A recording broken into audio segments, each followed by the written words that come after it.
아르스포츠 코리아. 함께 새로운 하루를 밝고 즐겁게 시작하세요. 여러분을 위한 전문 야구 스포츠 채널입니다. 최신 정보를 매일 받아보실 수 있도록 제 채널을 구독해주세요. 기아 타이거즈의 외야진 경쟁이 치열하다는 소식이네요. 2월과 3월은 그야말로 선수들이 개막 엔트리에 들어가기 위한 중요한 시기일 텐데요. 각 선수들이 자리를 차지하기 위해 얼마나 치열하게 경쟁하고 있을지 상상도 가네요. 특히 외야진은 공수에 모두 영향을 미치기 때문에 더 긴장감이 클 것 같아요.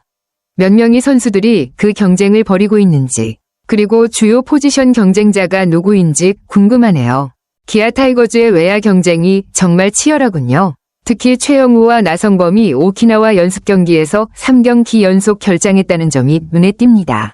두 선수 모두 나이가 많고 경기에 출전할 수 없는 상황이라면 팀에서의 입지가 불안할 수 있겠죠. 하지만 경험과 실력을 갖춘 선수들이기 때문에 그들이 다시 기회를 잡을 가능성도 있겠고요. 반면 최원중과 이우성은 활발하게 경기에 나서며 주전 경쟁에서 우위를 점하고 있다는 점이 흥미롭습니다. 특히 이들 두 선수는 중견수와 좌익수 자리를 확고히 하며 경쟁에서 앞서 나가는 모습이네요. 그 외에도 이창진은 주전급 백업으로서 역할을 맡고 있군요. 주전은 아니지만 중요한 역할을 맡는 선수들이 외야에서 어떻게 팀에 기여할지 역시 큰 변수일 것 같습니다. 경기에서의 성적과 훈련에서의 모습들이 결국엔 개막 엔트리 경쟁에 큰 영향을 미치겠죠. 최영우와 나성범이 다시 기회를 잡을 수 있을지, 아니면 최원중과 이우성이 주전을 확고히 할지 정말 기대됩니다. 여기서부터가 정말 중요한 경쟁이 될 것 같네요. 박정우, 김우령, 고종욱, 김석환 모두 개막 엔트리에서 생존하려면 강력한 인상을 남겨야 할 텐데 각각의 상황이 다 다르기 때문에 어떤 선수가 살아남을지 더욱 흥미롭습니다. 별표 박정우 27. 별표는 작년 외야의 슈퍼 백업으로 활약했지만 올해도 그 자리를 지킬 수 있을지에 대한 의문이 있을 수 있겠네요. 그만큼 경쟁이 치열해졌으니까요. 별표 김우령 33. 별표는 박정우에게 자리를 빼앗기고 부활에 도전하는 상황이군요. 경력이 오래된 만큼 그의 경험과 실력이 발휘되면 중요한 순간에 팀에 큰 도움이 될 수 있습니다. 하지만 또다시 주전 자리를 차지하려면 정말 눈에 띄는 활약이 필요할 것 같습니다. 별표 고종욱 36. 별표는 대타로서 최고의 역할을 맡았던 선수인데 이번 시즌에도 그런 역할을 이어가게 될까요? 대타에서 강한 모습을 보인 만큼 고종욱 역시 외야 경쟁에서 중요한 역할을 할 수 있을지 궁금합니다. 별표 김석환 26. 별표은 제2위 이승엽이라고 불리며 기대를 받고 있네요. 아직은 그 잠재력을 어떻게 발휘할지 모르지만 만약 뛰어난 성과를 낸다면 외야에서 중요한 자리를 차지할 수 있을 것 같습니다. 이 선수들이 한 명 혹은 여러 명이 경쟁하면서 어떻게 팀에 기여할지 정말 흥미로운 대목입니다. 누가 결국 개막 엔트리에 들고 시즌 내내 어떤 방식으로 기회를 잡을 수 있을까요? 경쟁이 정말 치열할 것 같아요. 이 4인방 중에서 개막 엔트리에 포함되지 않을 선수들이 있을 가능성도 있다는 점에서 경쟁이 정말 치열하다는 게 실감나네요. 내야진과 불펜 구성에 따라 외야 경쟁에 영향을 미칠 수 있다는 점도 중요한 요소입니다.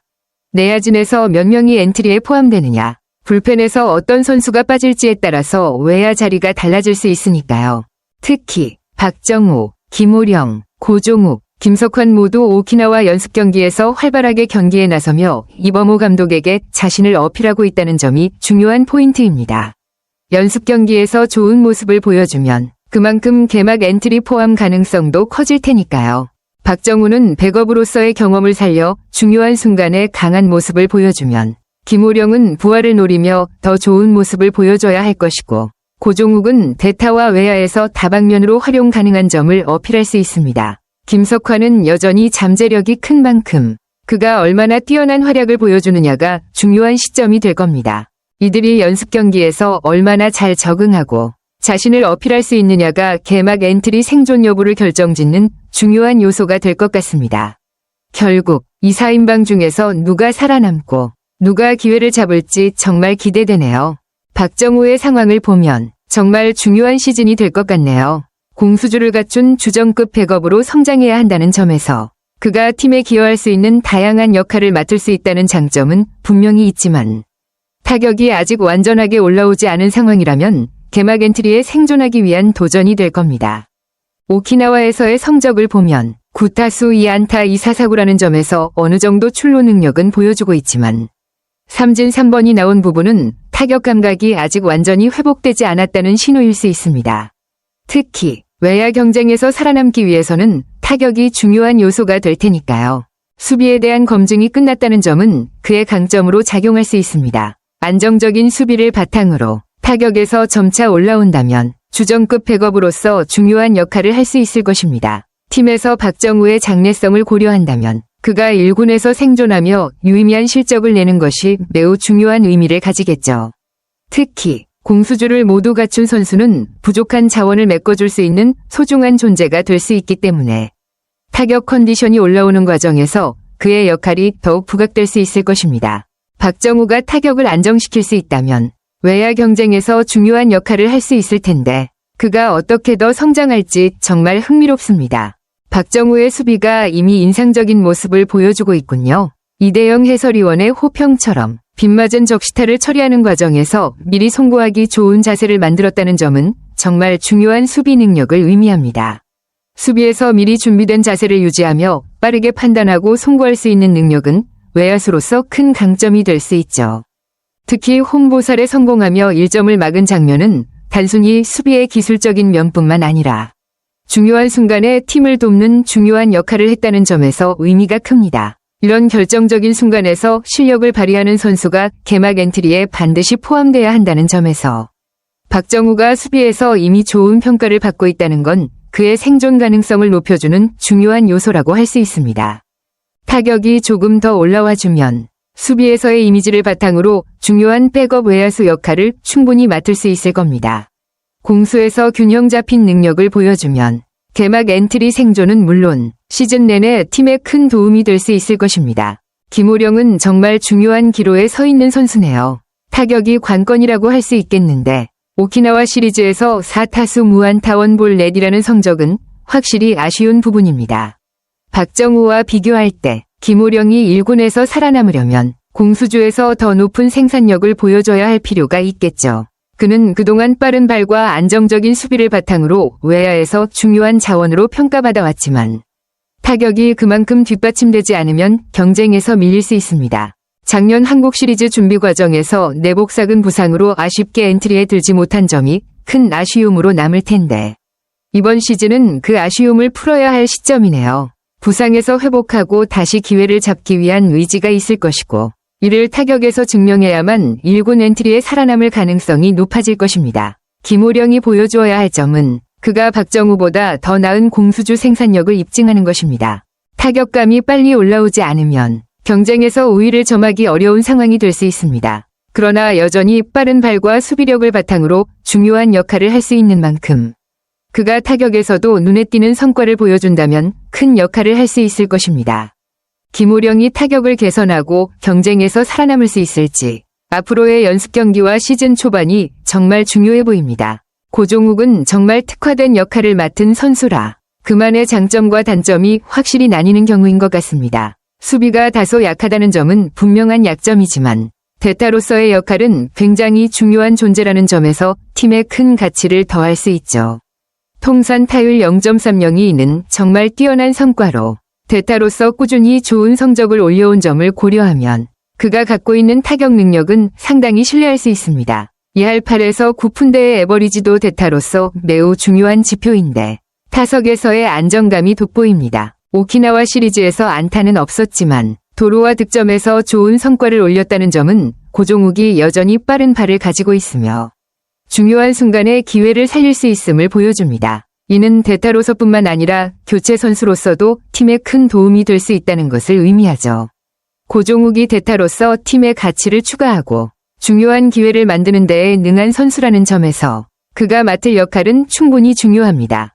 그럼에도 불구하고 내야진 로스터에 따라 고종욱의 입지가 영향을 받을 수 있다는 점은 변수로 작용할 수 있습니다. 내야진 로스터가 어떻게 구성되는지 그리고 외야 자리가 얼마나 빡빡하게 될지에 따라 고종욱의 자리가 달라질 수 있기 때문에 내야와 외야 모두에서 적절한 균형을 맞추는 것이 중요한 포인트가 될 것입니다. 결국 고종욱이 개막 엔트리 생존을 위해서는 대타로서의 강력한 존재감을 계속해서 보여주며 타격에서 꾸준히 좋은 성과를 내야 할 것입니다. 타격의 신뢰성 덕분에 팀에서 중요한 순간에 큰 역할을 할 수 있을 것으로 기대됩니다. 김석환은 정말 흥미로운 선수네요. 히로시마전에서 3번 타자로 홈런을 터뜨린 순간은 확실히 인상적이었지만 그 이후로 타격에서 더 많은 모습을 보여주지 못한 부분이 아쉽습니다. 타격이 그의 경쟁에서 중요한 승부처라는 점은 분명하고 대타로서의 생산력이 핵심이 될 것입니다. 특히 변화구에 약하다는 지적을 받았던 만큼 이 부분에 대한 개선이 이루어진다면 1군 생존에 충분히 도전할 수 있을 거라는 가능성이 있습니다. 수비에서 아직 안정적인 평가를 받지 못했다는 점은 그가 풀타임 외야수로 자리 잡기 위해서는 더 많은 발전이 필요하다는 신호일 수 있습니다. 그러나 오키나와에서 보여준 한층 안정된 움직임과 파울 지역 타구를 전력 질주에 처리하는 모습은 정말 긍정적입니다. 김석환이 수비에서도 노력하고 있다는 점은 그의 경쟁력을 높여주는 중요한 요소입니다. 최선을 다하는 모습을 보인 것도 팀 분위기와 감독에게 좋은 인상을 줄 수 있겠죠. 그가 타격에서 더 일관된 성과를 내고 변화구에 대한 약점을 극복한다면 대타로서의 역할뿐만 아니라 1군에서의 입지도 충분히 노려볼 만합니다. 그의 타격 능력이 팀의 중요한 순간에 기여할 수 있다면 수비가 다소 약한 점을 보완할 수 있을 거고 대타로서의 가치를 인정받을 가능성도 커지겠죠. 결국 김석환이 타격에서의 신뢰성을 높이고 변화구에 대한 약점을 해결할 수 있느냐가 중요한 열쇠가 될 것입니다. 맞아요. 오키나와 시리즈가 아직 2경기 남았고 그 후에는 시범 경기가 10경기나 남아있기 때문에 이 선수들에게 정말 중요한 시간이 남아있습니다. 삼성 라이온즈와 KT 위즈와의 시합은 그들이 자신을 더 확실히 어필할 수 있는 기회일 거예요. 특히 12경기는 이들의 올 시즌 1차적 운명을 결정짓는 중요한 기회로 자신을 입증할 수 있는 마지막 무대가 될 수도 있겠죠. 이 시점에서 중요한 건 부상 없이 자신들의 페이스를 끌어올리는 것입니다. 다치지 않으면서 차근차근 실력을 쌓아가며 감독에게 인상을 남기고 경쟁력을 보여줘야 합니다. 백업 선수들의 경쟁력이 기아의 기초 체력과 팀의 깊이를 의미하는 만큼 주전뿐만 아니라 백업 선수들의 활약도 정말 중요한 요소입니다. 팀 전체의 체력이 뒷받침되어야 시즌 내내 경쟁력을 유지할 수 있기 때문에 이 선수들이 시범 경기에서 좋은 모습을 보이면 그만큼 팀 전체의 경쟁력이 올라갈 것입니다. 경기마다 자신의 가치를 증명하고 특히 타격과 수비에서 중요한 순간에 눈에 띄는 성과를 내는 것이 필요합니다. 백업 선수들이 개막 엔트리에 들어가면 시즌 중 언제든지 팀의 중요한 순간에 기여할 수 있는 믿을 만한 자원이 될 수 있을 거예요. 12경기 동안 얼마나 더 성장하고 자신을 증명할 수 있을지가 기아의 올 시즌 성적에 큰 영향을 미칠 것입니다. 아르스포츠 코리아 여러분과 함께 해주셔서 감사합니다. 여러분을 서비스할 수 있어 정말 행운이었습니다. 헤어지기 전에 여러분께 많은 감사를 드리며 즐겁고 성공적인 일들만 가득하길 바랍니다. 더 나은 서비스를 제공할 수 있도록 피드백을 부탁드립니다. 다음 소식에서 뵙겠습니다.